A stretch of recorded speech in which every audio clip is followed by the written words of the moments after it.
Bismillahirrahmanirrahim. Assalamualaikum warahmatullahi wabarakatuh.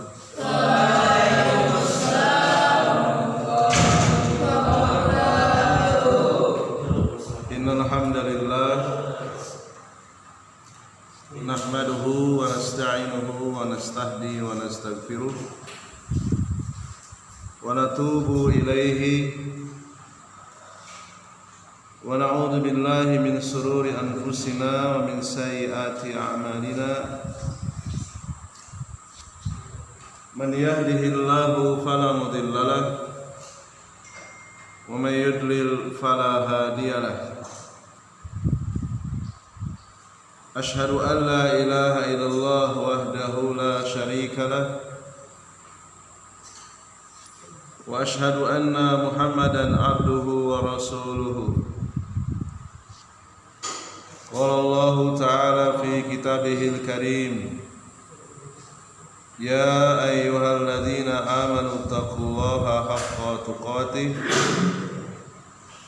wa la tamutunna illa wa antum muslimun. Wa qala ta'ala aidan, ya ayyuhan nasu taqu rabbakumul ladzi khalaqakum min nafsin wahidah wa khalaqa minha zawjaha wa batha minhuma rijalan katsiran wa nisaa'a wattaqullaha alladzi tasaaluna bihi wal arham innallaha kana 'alaikum raqiba. Ya ayyuhalladzina amanu taqullaha wa qulu qawlan sadida yuslih lakum a'malakum wa yaghfir lakum dhunubakum wa man yuti'illaha wa rasulahu faqad faza fawzan 'azima. Wa qala nabiyyu sallallahu alaihi wasallam, fa inna asdaqal hadisi kitabullah wa khairul hadi hadi Muhammadin sallallahu alaihi wasallam wa syarrul umuri muhdatsatuha fa inna kulla muhdatsatin bid'ah wa kulla bid'atin dhalalah wa kulla dhalalatin finnar.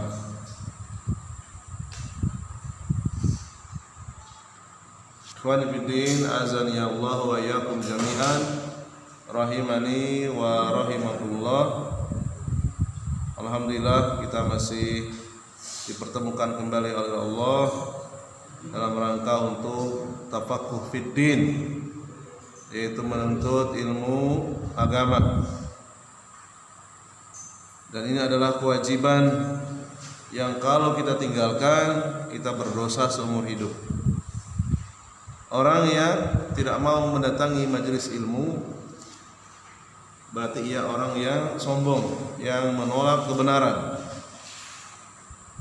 Karena Allah memerintahkan kita yang ada di sini diperintahkan melalui lisan nabinya, talabul ilmi faridatun ala kulli muslim. Setiap muslim itu wajib untuk menuntut ilmu agama. Baik, kita lanjutkan kembali. Di pertemuan yang lalu rekamannya terpotong pada penjelasan tentang dalil ada orang-orang musyrik di zaman Nabi hidup menyembah selain Allah, yaitu menyembah orang-orang soleh yang telah mati, atau orang-orang soleh yang masih hidup disembah. Saya tambahkan dari kitab yang lain, di dalam kitab Makna La Ilaha Illallah wa Muqtadaha wa Aktharuha fil Fardi wal Mujtama'i, ketika Rasulullah sallallahu alaihi wasallam menjelaskan bahwasanya orang-orang ahli kitab, siapa mereka? Ahli kitab itu siapa saja? Ya, Nasrani dan Yahudi. Mereka itu dikatakan oleh Rasul menyembah tokoh-tokoh agama mereka. Apa sebabnya? Adi bin Hatim ketika mengatakan bahwa orang-orang ahli kitab itu mereka telah musyrik, telah menyembah selain Allah, yaitu suka menyembah tokoh-tokoh agama, suka menyembah ustadz-ustadz mereka. Sahabat Nabi yang mulia yang bernama Adi bin Hatim radhiyallahu anhu tidak paham. Ya Rasulullah, dulu aku sebelum masuk Islam, seingat saya tak pernah tuh sujud kepada ustadz, tidak pernah sujud ke kiai, nggak pernah sujud ke pendeta, nggak pernah. Apa maksudnya ya Rasul? Saya tidak paham. Kata Nabi, bukankah ketika tokoh agamamu menghalalkan yang haram, perbuatan yang haram dihalalkan, mulai sekarang mencuri tanah orang, tanah wakaf untuk bangun rumah ibadah boleh misalnya, padahal yang namanya mencuri tetap haram.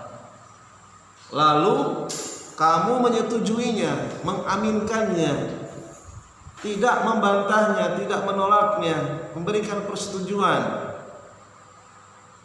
Bukankah kamu seperti itu dulu? Kata Rasul. Ya, kalau itu iya. Tokoh-tokoh agama kami menghalalkan yang sudah jelas-jelas haram dan saya ikut menyetujuinya. Itulah bentuk kamu menyembah pendeta-pendetamu, menyembah rahib-rahibmu, menyembah tokoh-tokoh agamamu dulu sebelum Islam. Oh, baru paham. Jadi kalian tidak boleh taat kepada ustadz kalau ustadz memerintahkan sesuatu yang haram. Wajib tolak dengan cara halus. Dipaksa jangan mau. Karena kalau kalian memberikan persetujuan, sama saja kalian menyembah selain Allah. Banyak sekarang nggak paham. Ya, banyak yang karena mungkin kurang ilmu, apa yang diperintahkan ustadznya, gurunya, semuanya dituruti, baik yang halal ataupun yang haram. Kalau yang halal, oke lah, mungkin sebagai bentuk penghormatan kepada guru. Tapi kalau sudah jelas-jelas haram, nggak boleh dituruti. Ya, karena itu sudah mengambil haknya Allah dirampas. Perbuatan yang haram, kata Allah, tinggalkan, jauhi, jangan dipraktekkan. Kalau kita memberikan persetujuan berarti kita melawan larangan Allah. Ya. Namun di kitab yang kita bahas saat ini maksudnya adalah ada orang-orang yang musyrik, mereka menyembah orang-orang soleh. Apa sebabnya? Ulaika alladziina yad'una yabtaguna ila rabbihimul wasilata ayyuhum aqrabu. Mereka orang-orang musyrik berdoa menuju Tuhan mereka dengan cara mencari perantara. Nah, ini. Perantara di sini maksudnya apa? Yaitu melalui perantara Nabi Isa Al-Masih. Musyrik dia.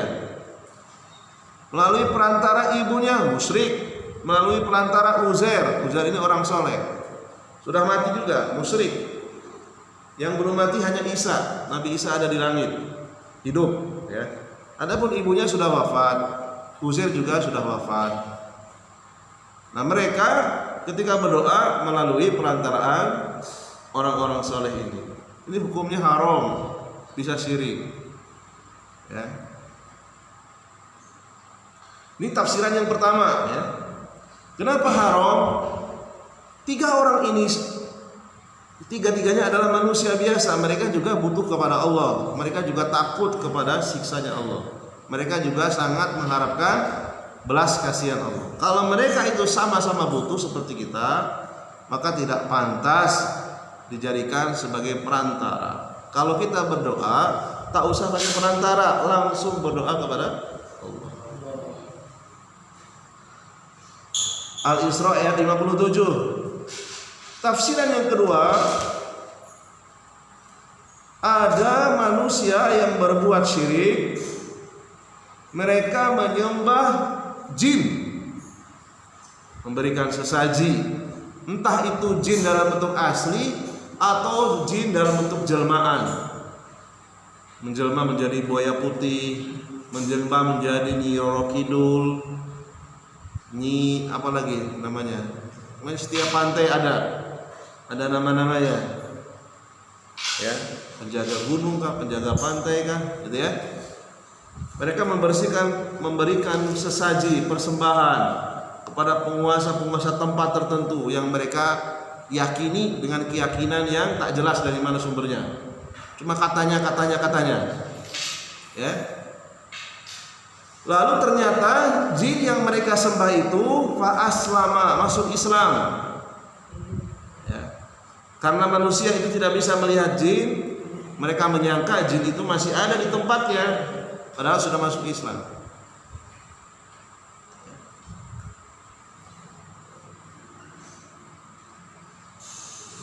Jin-jin tersebut mendekatkan diri kepada Allah, yataqarrabun, berdoa, beribadah, tapi tidak dengan perantara. Jin yang betul-betul beriman dengan iman yang lurus, dengan keimanan yang benar, mereka akan mendekatkan diri kepada Allah tanpa perantara. Yataqarrabuna ilallahi bitta'ah, bidoro'ah, ya, mereka mendekatkan diri kepada Allah dengan cara melakukan ibadah ketaatan, dengan cara sholat, dengan cara baca Quran, dengan cara menuntut ilmu, dengan cara bersolawat kepada Nabi, dengan cara berpuasa, dengan cara berzikir, bersedekah, berinfak, berbakti kepada orang tua, dan seterusnya. Jin-jin yang telah masuk Islam, mereka juga mengharapkan kasih sayang Allah, takut siksanya Allah. Mereka juga sama statusnya hamba, muhtajuna fuqara, yang sama-sama butuh kepada Allah, la yasluhuna lil ibadah, tidak pantas untuk disembah. Sama-sama miskin seperti kita. Kita ini miskin, kita ini fakir, butuh kepada Allah, namanya miskin. Sangat membutuhkan Allah, namanya fakir. Dua tafsiran ini, manapun tafsiran yang pertama ataupun yang kedua, satu dengan yang lain saling menguatkan, ya. Saling menguatkan. Arti wasilah yang benar adalah at-ta'ah wa qurbu, perantara untuk mendekatkan diri kepada Allah. Arti wasilah yang benar adalah ketaatan, bukan dengan melalui perantaraan makhluk. Nah, ini yang banyak yang salah paham. Secara bahasa, al-asyai'u alladhi wasilu ilal maksud, sesuatu yang bisa mengantarkan kepada tujuan, yang bisa mengantarkan kepada ridhonya Allah, kepada surganya Allah, yaitu perantara menuju Allah, perantara yang halal, wasilah yang halal, wasilah masyru'ah, yaitu apa? Melakukan ketaatan. Jadi tidak boleh, ya, misalnya nanti Pak Haji Yusuf meninggal atau saya meninggal, Pak Abdul Karim meninggal misalnya, Anda tidak boleh datang ke kuburannya lalu meminta perantara, tidak boleh, ya. Atau kalian misalnya datang ke makam-makam wali-wali tertentu yang dianggap soleh, duduk bersimpuh di situ, ya, mengadu, minta dijadikan perantara, ya, hukumnya musyrik. Jadi wasilah yang haram itu adalah wasilah menjadikan orang-orang soleh sebagai perantara. Adapun wasilah yang halal, yaitu melalui ketaatan. Mau berdoa, sedekah dulu boleh. Mau berdoa, baca Quran dulu, baca Al-Fatihah dulu. Dengan perantaraan membaca Al-Fatihah, insya Allah doanya lebih diterima, boleh. apapun bentuk ketaatan, ya, umum. Nah ini, adapun al-muharrifun, muharrif dengan muharrif sama maknanya. Orang-orang yang menyimpang, orang-orang yang sesat, orang-orang ahli khurafat. Tahu ahli khurafat? Suka meyakini tapi nggak jelas dari mana sumbernya. Namanya khurafat. Mereka mengatakan apa? Al-wasilatu an taj'ala bainaka wa bainallahi wasitatun minal awliya'i was-solihina wal amwati. Wasilah itu adalah perantara antara kamu dan Allah. Siapa? Para wali, orang-orang soleh, orang-orang yang telah mati. Itulah wasilah. Taj'aluhum wasitatan bainaka wa bainallah. Antara kamu dengan Allah, di tengah-tengahnya ada perantara. Supaya apa? Supaya kamu dekat dengan Allah. Maka dibukalah kedok orang-orang musyrik, dibukalah kebodohan orang-orang musyrik melalui surat Az-Zumar ayat yang ketiga. Kalau bisa ini dihafal ini, ayat ini penting sekali. Ayat ini membongkar alasan orang-orang musyrik. Apa alasannya? Ma na'buduhum illa liyuqarribuna ilallahi zulfa. Kami tidak menyembah wali, kami tidak menyembah orang soleh, kami tidak menyembah mayat, kecuali wali, orang soleh, mayat tersebut bisa mendekatkan kami kepada Allah sedekat-dekatnya. Inilah wasilah yang haram, ya. Allah bongkar melalui surat Az-Zumar ayat yang ketiga. Ayat-ayat ini jarang dibacakan di hadapan mereka yang suka menjadikan kuburan sebagai tempat yang dianggap keramat, ya. Makna al-wasilati inda haula'i al-muharrifin. Inilah wasilah yang haram menurut orang-orang ahli khurafat, ya. Antaj'ala bainaka wa bainallah wasitatan tu'arrifullaha bika, ya. Jadi menjadikan antara kamu dan Allah perantara, ya. Memperkenalkan Allah melalui perantara. Wa tanqulu lahu hajatuka wa tuhbiruhu anka. Perantara tersebut akan menyampaikan, ini ya Allah, orang yang minta kepada engkau melalui saya kan wali, saya kan orang soleh. Itu menurut anggapan orang-orang musyrik, dan itu bohong, ya. Itu tak benar. Karena Allah jalla wa ala la ya'lamu, seakan-akan oh kalau begitu, kalau tanpa perantara Allah tak tahu ya, gitu ya. Kalau enggak melalui perantara, Allah tidak akan mengerti keinginan kita. Berarti ini sama saja menghilangkan sifat Allah yang maha alim, maha berilmu. Padahal tanpa perantara pun Allah sudah tahu, Pak. Sebelum kita ngangkat tangan pun sudah tahu apa yang keinginan hati kita. Sebelum kita berdoa, saya mau minta mobil, saya mau minta pekerjaan, saya mau minta rumah, Allah sudah tahu. Apalagi diucapkan, Allah lebih tahu lagi. Tanpa diucapkan pun Allah sudah tahu. Ya, jadi nggak perlu pakai perantara. Ngapain? Au ka'anallah jalla wa ala bakhil, ya. Atau beranggapan Allah itu pelit kalau tanpa perantara.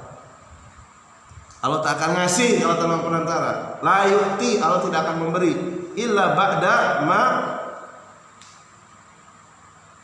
yaluhu alaihi bil wasaid, kecuali meminta melalui perantara. Ta'alallahu amma yaqulun, maha tinggi Allah dari ucapan-ucapan kotor mereka. Walihada yusabbihuna 'alan nas wa yaquluna Allahu jalla wa ala yaqul. Jadi mereka mempersamakan Allah seperti makhluk, ya. Kita kalau menghadap bupati itu nggak bisa langsung, harus melalui siapa? Satpamnya, sekretarisnya, minimal 2, satpam dan sekretaris. Tanpa itu nggak bisa, ya. Sedangkan Allah tak perlu, Allah tak butuh sekretaris, Allah tak butuh satpam, langsung, ya. Cukup dengan mengangkat tangan, sampaikan keinginan kita. Jadi menyamakan Allah dengan makhluk ini adalah bentuk kesyirikan. Ya, tidak boleh Allah disamakan dengan makhluk. Padahal ala anna ittakhadha al-wasa'ita min al-khalqi ila Allah amrun masyru'un li anna Allah asna ala ahlihi, ya. Jadi mereka salah paham, ya. Dikira ayat yang berbunyi ulaikal ladzina yad'una yabtaguna ila rahibul wasilata ini adalah dalil bolehnya menjadikan selain Allah sebagai perantara ketika berdoa. Padahal bukan seperti itu maksudnya. Ya. Maksud kata-kata al-wasilah di situ maknanya apa?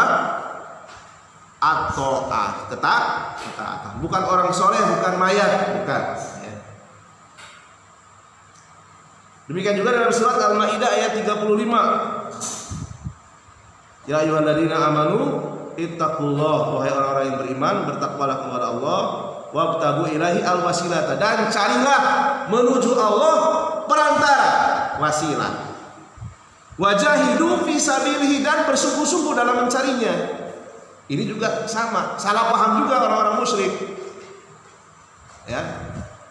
Orang-orang musyrik jangan dikira mereka tidak baca Quran. Ada juga yang ahli Quran, hafal Quran ada, tapi nggak paham apa yang dibaca. Ya. Ini loh Al-Maidah ayat 35 diperintahkan untuk mencari perantara. Padahal maksud wasilah yang dimaksud di dalam Al-Quran adalah perantara di sini adalah ketaatan. Mereka merubah makna ketaatan dijadikan orang-orang soleh atau para wali dan orang-orang yang telah mati, menyelewengkan makna dari makna yang sebenarnya. Ini termasuk kesalahan yang sangat berbahaya, ya.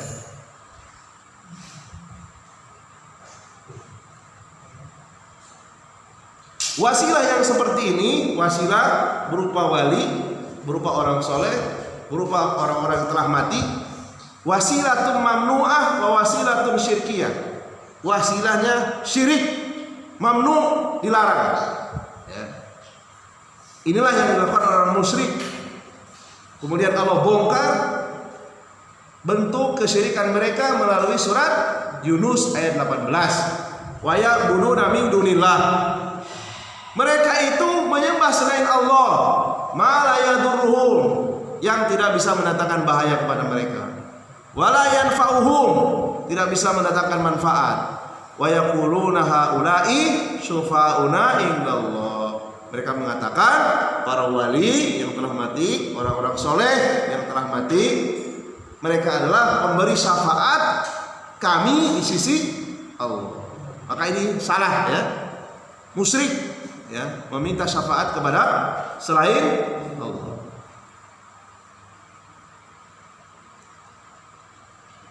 Walladzi ittakhadhu min duni, orang-orang yang mengambil selain Allah auliya sebagai pelindung.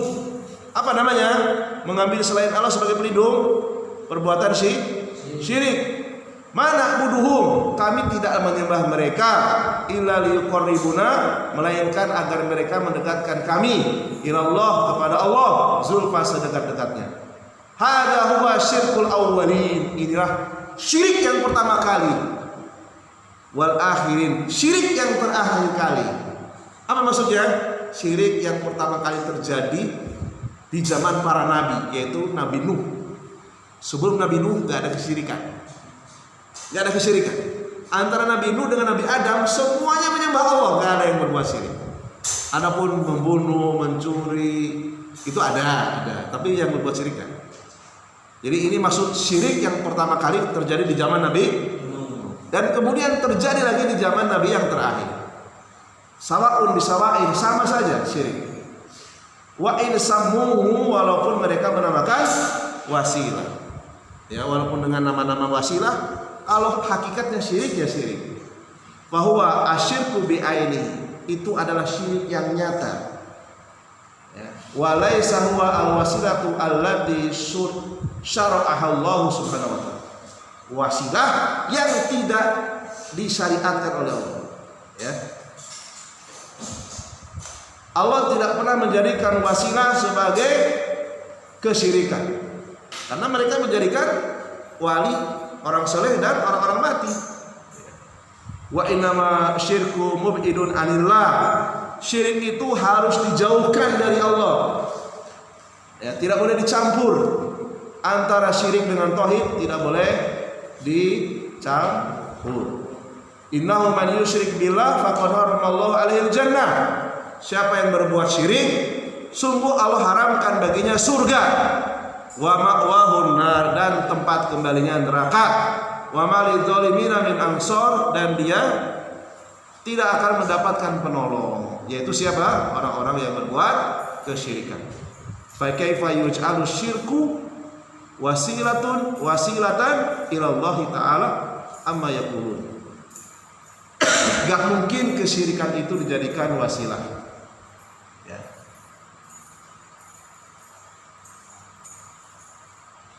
Jadi syawahid dari ayat ini, kesimpulan dari ayat ini menunjukkan bahwa ada orang-orang musyrik yang menyembah manusia, yaitu orang-orang soleh. Dan Allah jelaskan melalui surat Al-Isra ayat berapa tadi? Ayat 57. Ya. Barangkali ini saja yang bisa kita sampaikan. Ya. Kebetulan saya agak kurang fit ya. Sampai ini halaman berapa ini dicatat supaya nggak lupa. Halaman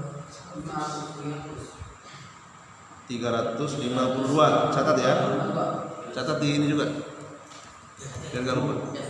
Halaman 52 baris ke berapa? Baris ke berapa? 1, 2, 3, 4. Baris paragraf kedua ya. Asyahid ya. Baik. Subhanakallahumma bihamdika asyhadu an la ilaha illa anta astaghfiruka wa atubu ilaik. Assalamualaikum warahmatullahi wabarakatuh.